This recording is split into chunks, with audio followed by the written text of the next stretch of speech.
Muy buenos días tengan todos ustedes, bienvenidos a esta mesa 3. El tema es encuentros, estética e historia del arte.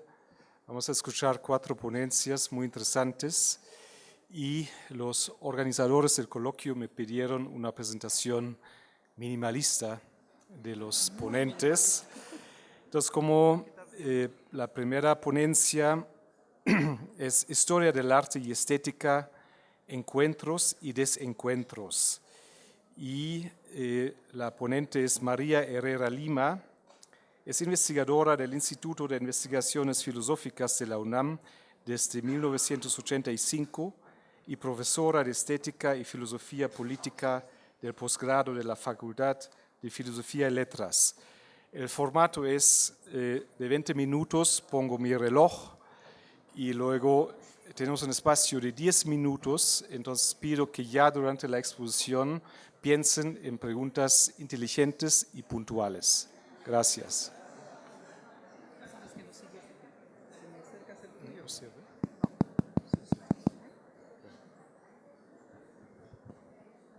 ¿Se oye? ¿Sí está funcionando?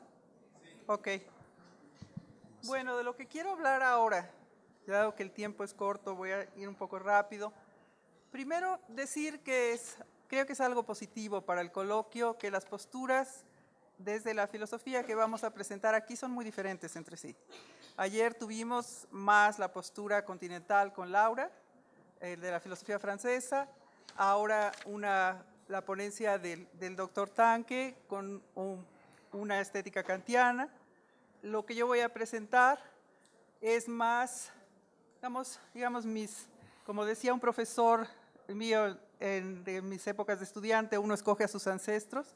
Mi genealogía es un poco diferente, más Hegel que Kant, y pragmatismo norteamericano, un poco de Marx, y ahora el reencuentro, que es de lo que quiero hablar, más de encuentros que desencuentros entre la filosofía y la historia del arte, a través de una coincidencia un tanto peculiar, y es del interés tanto de algunos historiadores de arte como de algunos filósofos por los estudios empíricos en mi caso voy a hablar específicamente de un solo problema más pequeño, que es el de la percepción visual. Entonces, ciertamente hay diferencias, y no trato de borrarlas de ninguna manera, entre la historia del arte y diferentes estudios acerca del arte, estudios de la imagen y las diferentes posturas filosóficas. No hay una sola filosofía, podemos trazar diferentes genealogías, y la que yo quiero enfatizar, reconociendo esas diferencias metodológicas entre disciplinas, que por supuesto se acentuaron con la profesionalización de las disciplinas humanísticas en el siglo pasado. Parece que no oían bien, ¿se oye mejor? ¿Sí? Bueno. En cuanto al uso del término estética y la diferencia entre estética y filosofía del arte, quiero decir algo muy rápido. El uso general común del término estética puede significar solamente, especialmente dentro de la historia del arte, pues una prescriptiva, formal, expresiva, que da criterios de clasificación, tipos y evaluaciones. Es una manera válida de hablar de la estética, pero no es exactamente lo que se quiere decir cuando se habla de estética filosófica, que es más especulativa, es un tipo de análisis conceptual. En general, en la tradición de la filosofía desde el siglo XVII, con esa separación metodológica, es no histórica, no sensible a los contextos. Y lo que yo quiero presentar ahora aquí es, de hecho, una postura crítica en contra de esa manera de entender la filosofía.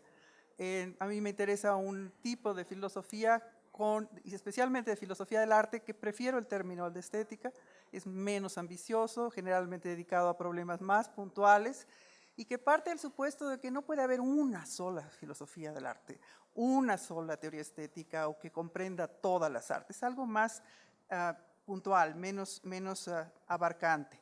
Esa genealogía parte de dos exigencias.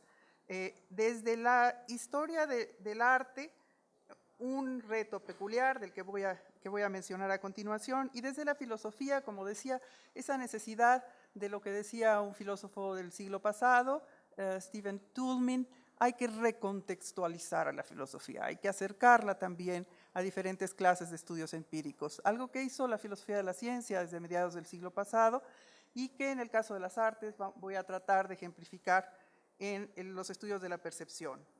Y también con un acento en los cambios históricos, en lo que llamaría aquí modos de ver. Desde la filosofía, desde la historia del arte, la exigencia es una peculiaridad de su objeto de estudio que creo que es una peculiaridad afortunada. El hecho de que las obras, no solamente como objetos físicos, tienen una permanencia en el tiempo, sino como objetos dignos de apreciación, como objetos valiosos. Eso presenta un reto para los estudios históricos en el sentido de que tienen que articular a partir del estudio de obras particulares, no hay algo más particular que una obra, un autor, un momento, una conexión con un contexto de origen y de apreciación, y a la vez con otro rasgo de permanencia en el tiempo que les da un nivel de generalidad que ha sido un reto para los filósofos y para los historiadores cómo articularlo, cómo explicarlo. Por ejemplo, ayer hacíamos esta pregunta al profesor Wood acerca de su idea de autenticidad. Al mismo tiempo tenemos esta convicción de que es posible hablar con sentido de cuestiones como autenticidad y no tenemos explicaciones de carácter general que nos permitan dar cuenta de una manera ya como solución final, es decir, hay muchos intentos, a ese tipo de problemas. Esa es la clase de reto que enfrenta la historia del arte, esa articulación entre esos niveles de generalidad o de pretensión de validez más allá de un contexto particular y el análisis puntual de obras. Desde el caso de la filosofía, como digo, yo lo que propongo es una versión crítica del discurso dominante en la filosofía del siglo XX, que por lo menos en la tradición dominante, en la tradición analítica dominante, es racionalista, especulativa, de principios de Descartes, de principios generales que deben subsumir lo particular, etc. Y creo que en cambio es deseable un tipo de filosofía más sensible a los contextos particulares, más capaz de dar cuenta de cambios históricos. La genealogía que voy a seguir aquí, como les digo, es un poco heterodoxa dentro de este discurso dominante de la filosofía y trata de dar cuenta de algo que ha sucedido en las últimas décadas con este acercamiento. Esto que dije hasta ahorita sería una manera muy esquemática y simple de hablar de desencuentros. Quiero hablar más bien de encuentros. ¿Qué ha hecho posible acercamientos desde la filosofía o de un cierto tipo de filosofía de las artes a la historia del arte? Voy a hablar de esa tradición que empieza en buena parte con el pragmatismo norteamericano dentro de esta rama de la filosofía y especialmente con el pensamiento de John Dewey. Y de manera interesante, por ejemplo, a lo que dijo Laura ayer, Dewey planteó el tema de los museos mucho antes, que desde los 30. En el arte como experiencia, él habla de que la teoría de las artes, la filosofía del arte, en realidad deriva de la práctica del coleccionismo y de los museos, del hecho de aislar o de separar los objetos de arte de sus contextos de origen y de uso y ponerlos en un lugar especial. En este sentido, pues creo que hay muchos aspectos que vale la pena recuperar. Especialmente lo que me interesa a mí es un concepto de experiencia que fue muy devaluado en la filosofía analítica, en la filosofía dominante en el medio anglosajón de habla inglesa, porque parecía que no era algo de lo que se pudiera hablar con mucho sentido, que era muy poco lo que se podía decir con sentido.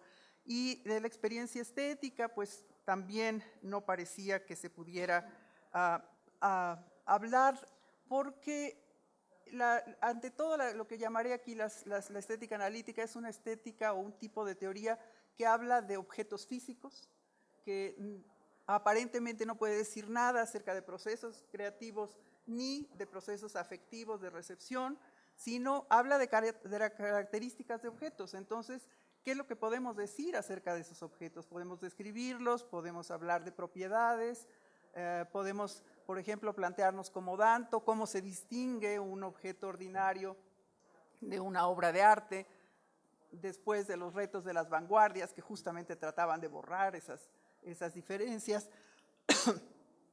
Pero no es lo que me interesa hablar aquí, me interesa, como decía, recuperar algún concepto de experiencia.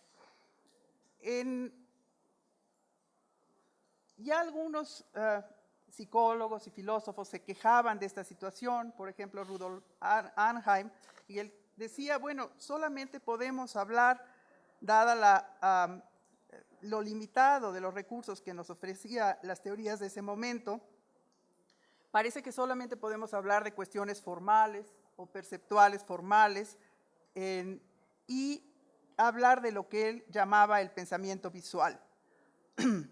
Pero era difícil ir más allá de eso. Había otras corrientes, otros filósofos de ese tiempo. Hablo de más o menos la mitad del siglo pasado, como Nelson Goodman, que lo plantea de manera interesante como una forma de representación simbólica. En ese sentido se alejaba un poco de la ortodoxia dominante, tenía conclusiones más cercanas a una postura relativista, por ejemplo, en su libro Maneras de hacer mundos, pero todavía compartía con la tradición analítica la idea de separar su objeto de estudio, tipos de signos o símbolos que constituyen sistemas, de otros sistemas o mundos significantes. Su problema, por lo tanto, fue el estudio de esas relaciones internas a esos sistemas simbólicos y no sus relaciones culturales o su historia. Quiero hablar rápidamente, porque no tengo mucho tiempo, de un caso que conocí de cerca porque fue mi maestro, de Mark Twardowski, y que tuvo la pretensión, en ese momento parecía algo muy radical, de rehistorizar la noción de percepción visual. Es decir, cómo pensar la percepción visual como modos de conocimiento históricamente variables. Su proyecto se llamaba Epistemología Histórica.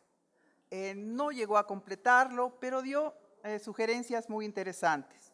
Y él atribuía, y esta es la conexión, este es el punto de encuentro con la historia del arte, él atribuía como un registro de estos cambios históricos en la percepción visual los modos de representación pictórica.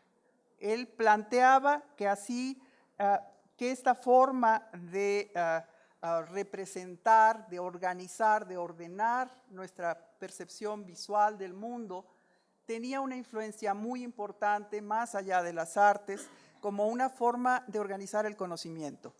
Él, como decía, él fue el fundador de un coloquio sobre filosofía de la ciencia muy importante. Entonces él venía de ese mundo, de esas discusiones, y él lo planteaba a la percepción visual como creadora de modelos, en el sentido en el que se habla en las ciencias de modelos, que organizan la experiencia, que organizan nuestra manera de ver y de pensar el mundo.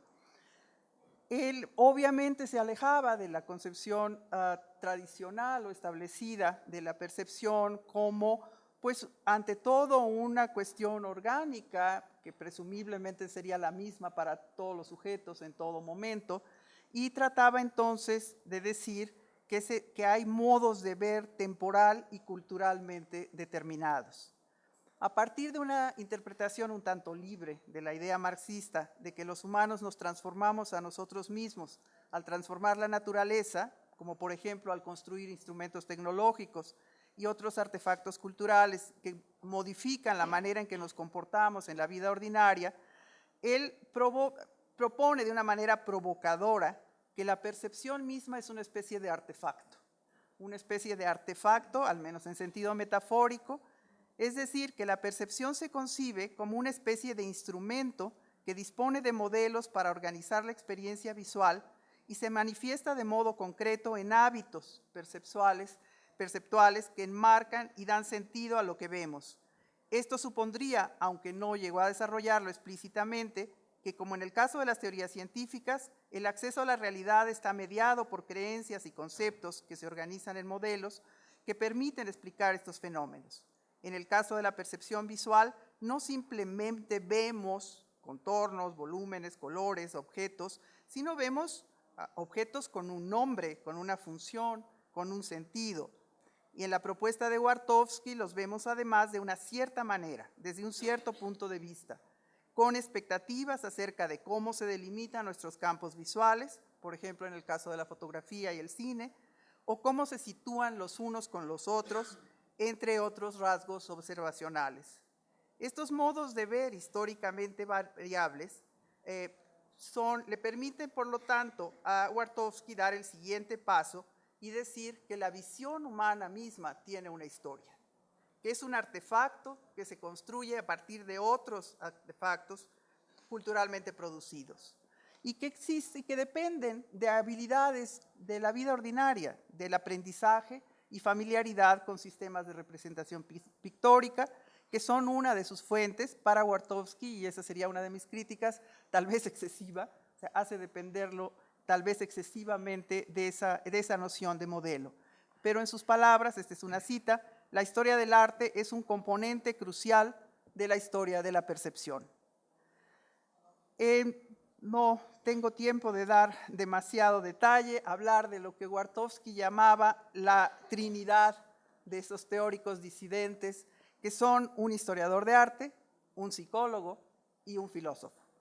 El historiador de arte sería Gombrich, el psicólogo Gibson y el filósofo Nelson Goodman, que mencioné muy rápidamente. Pero de lo que aquí yo quiero defender, por lo menos a quien le interese lo podrá ver en la versión escrita, ya mejor, espero, mejor explicada y más detallada, es cómo esta unión o este vínculo entre estos pensadores desde áreas muy diferentes consiguió vincular de una manera interna, teórica, sólida, estas disciplinas en un concepto ampliado de la percepción.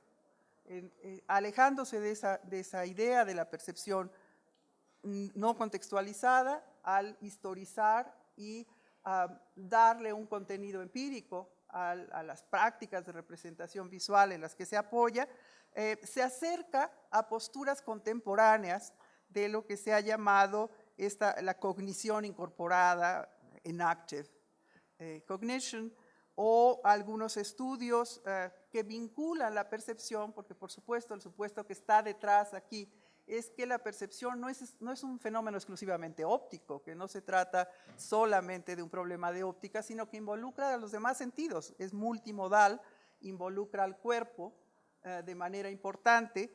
Y, por ejemplo, puedo mencionar como trabajos más recientes a Francisco Varela, Maturana, Mark Johnson, que justamente tiene aquí no tenemos tiempo, pero sería una discusión interesante con el profesor Tanque, una concepción de significado que no rechaza como significado en las artes, pero que lo redescribe de una manera diferente, digamos, más apoyado en construcciones de sentido de la vida ordinaria y que habla del arte, de las funciones cognitivas de las artes, especialmente la capacidad de imaginar, que es una condición, por ejemplo, para los filósofos les interesa, para poder, desde los niños, desde la adquisición paralela al lenguaje, esta capacidad de jugar y de imaginar mundos que no existen directamente, el make-believe, es una precondición para ciertos aspectos del pensamiento lógico, como los contrafácticos.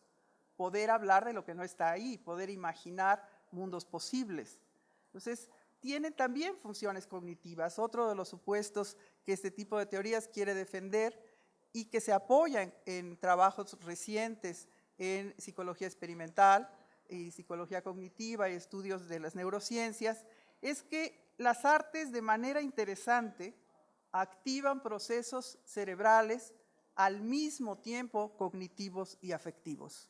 Algo que seguramente no sorprende a los artistas, es algo que los artistas saben, porque hay una dimensión no solamente afectiva o irracional, hay una dimensión de diseño, de planeación, de trabajo en la ejecución y también, como decían los poetas románticos, de trabajo sobre las emociones. Algo que decía ayer o el primer día el profesor Wood, en lo que también estoy totalmente de acuerdo, esa reconfiguración de la experiencia que proponen las artes, conserva elementos en los que podemos reconocernos.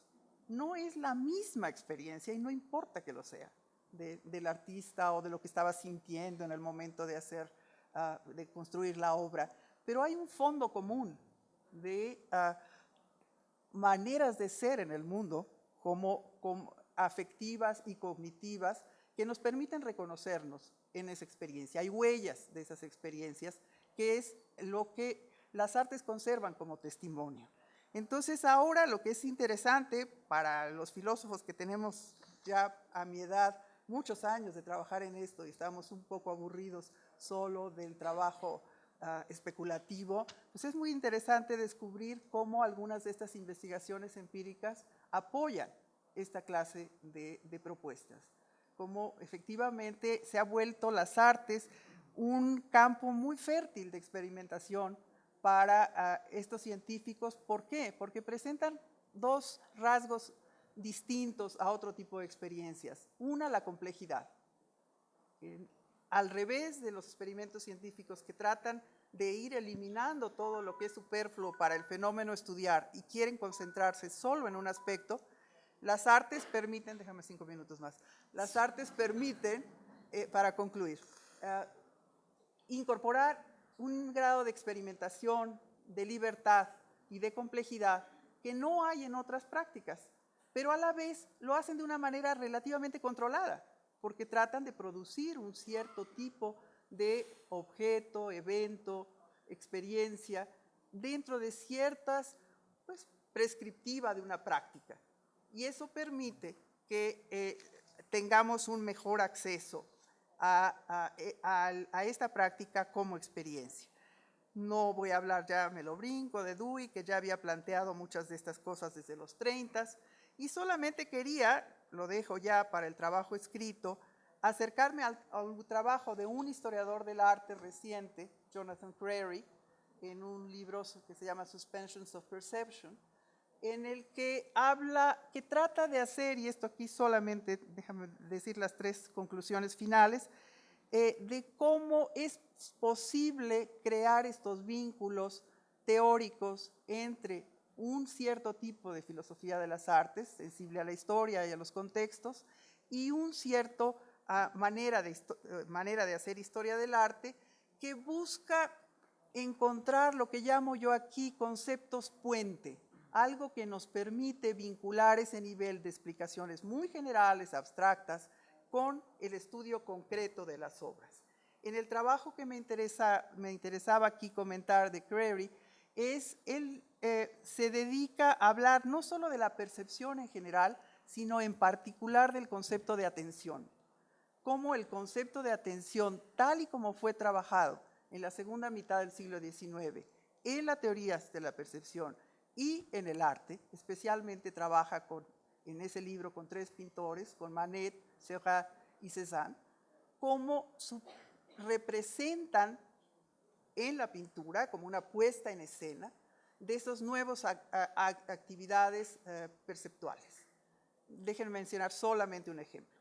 En 2 pinturas de Manet, en el balcón y en el conservatorio, lo que observa es que los campos visuales de los personajes representados no son compatibles entre sí, no coinciden. Eso hace problemática la postura del espectador, del observador.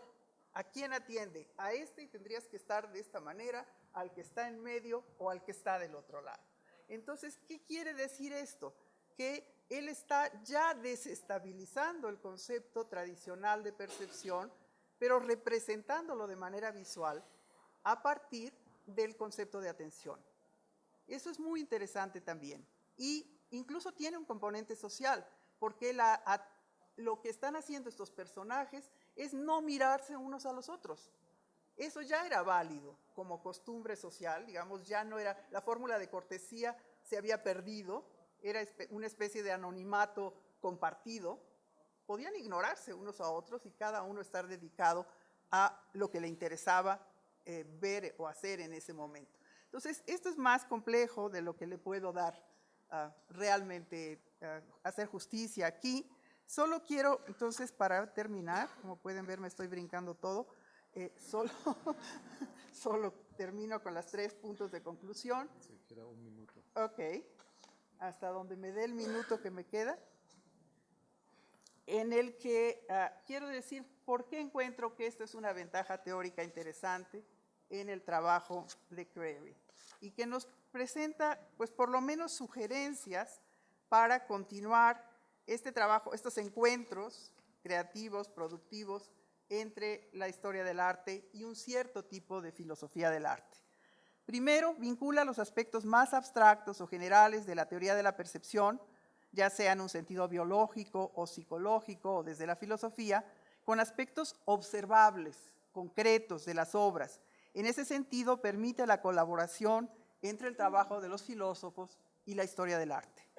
Para este objetivo, segundo conclusión, el concepto puente de la atención como mediación, tal y como lo propone Crary, en relación con la percepción visual, me parece sumamente apto y sugerente.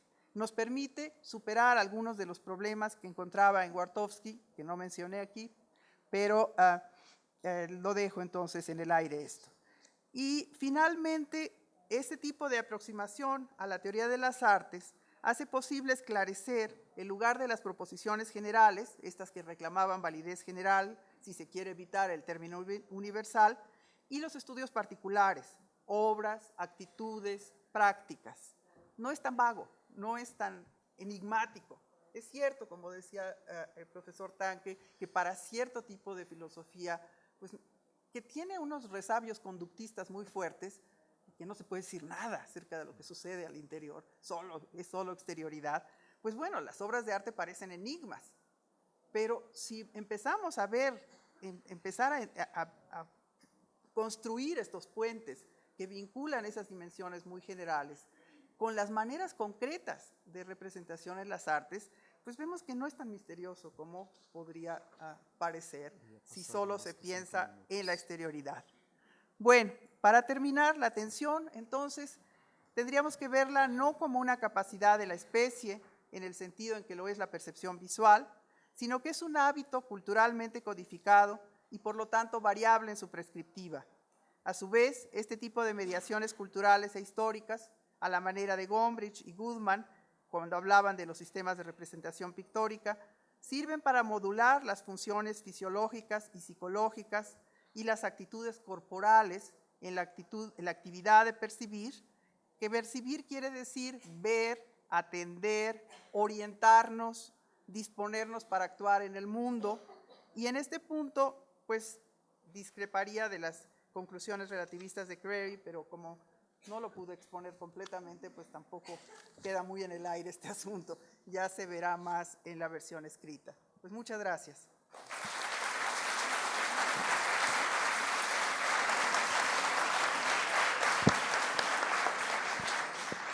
Muy bien, nos queda un espacio reducido para las preguntas, las dudas. Entonces pido que levanten la mano con sus preguntas puntuales, por favor. Muchas gracias.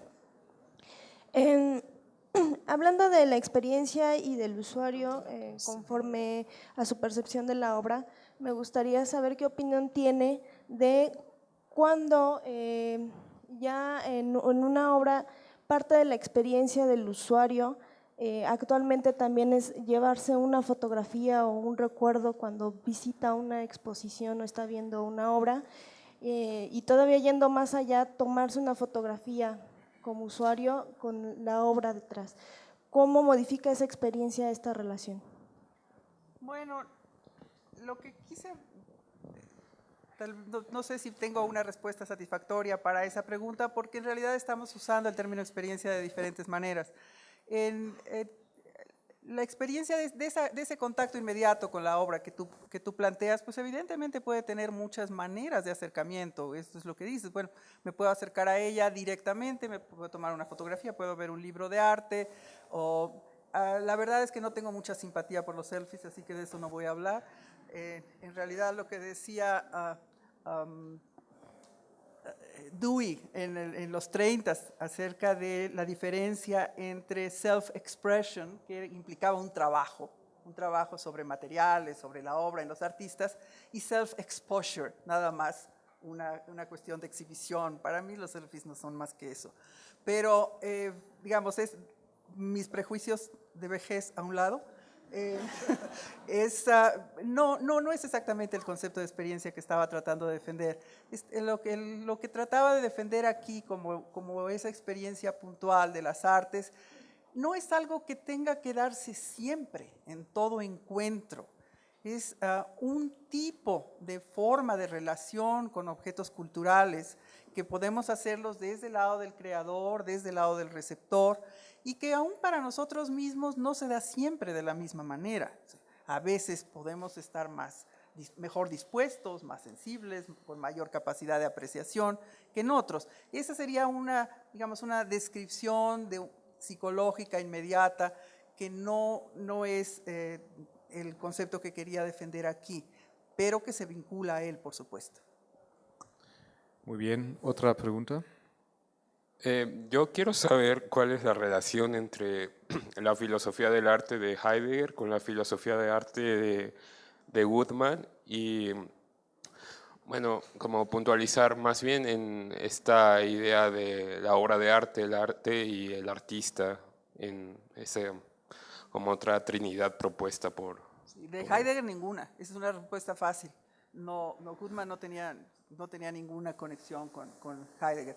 En cuanto a la relación que él propone, realmente Goodman lo que hace es estudiar al arte como una forma de representación simbólica, solamente se ocupa de la música y de las artes visuales, no es una teoría general de las artes, y le interesa particularmente entender cómo se construyen esos pequeños mundos de significación internos a cada una de estas prácticas. Es un estudio en cierto sentido bastante técnico, derivado de la filosofía del lenguaje y de la epistemología en la tradición analítica, entonces no es una teoría general del arte.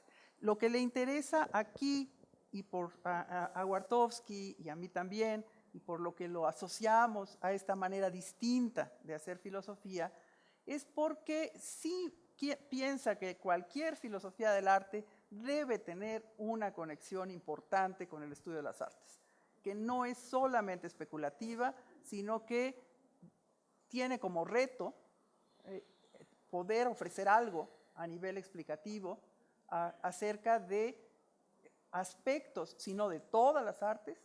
En el caso de Goodman, él se dedica a estudiar el problema de la representación visual. Ese es su tema y eso es lo que quiere explicar en ese texto, en los lenguajes del arte. En el de Maneras de hacer mundo también hablas de la literatura, pero lo que le interesa ver es cómo se construyen esos universos de significación.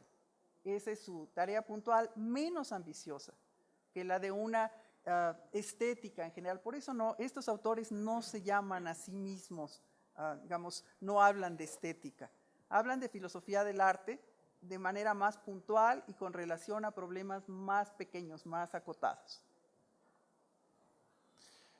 Muy bien, muy breve, porque el espacio ya, pero muy breve, y también una breve respuesta. Yes, I am brief. Very brief. Thank you. According, and I will be brief. According to the pragmatist line that you're defending, which is about overcoming the and making it more and more intelligible, how does the pragmatist do that and yet preserve the sense that art is special, significant, different from everyday life? Bueno, una de las maneras de responder a eso es una crítica que se le hizo a Dewey. Por ejemplo, en alguna conferencia reciente en Estados Unidos, alguien decía, no, la estética de Dewey es cheap. No, todo puede ser arte, todo puede ser experiencia estética. ¿Por qué?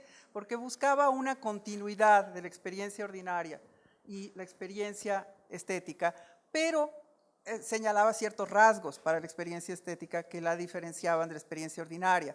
Era algo salient, era algo que se distinguía de la experiencia ordinaria, era algo temporalmente y físicamente acotado, es decir, una obra, un evento, y algo que permitía ese espacio de libertad, de experimentación, de imaginación, y en ese sentido estaría de acuerdo con lo que tú decías de la indeterminación del significado de las obras. Mi única discrepancia es que eso no quiere decir que no haya alguna clase de significado que podamos atribuir o alguna clase de sentido. Tú lo definías como significance. Yo no tendría problemas para aceptar ese acotamiento terminológico. No sé si lo explico, si es suficiente explicación, pero digamos, tendríamos que hablar más puntualmente para eso. Aquí lo dejamos. Existe la pausa de café, la comida para aclarar conceptos, preguntas duras. Muchas gracias.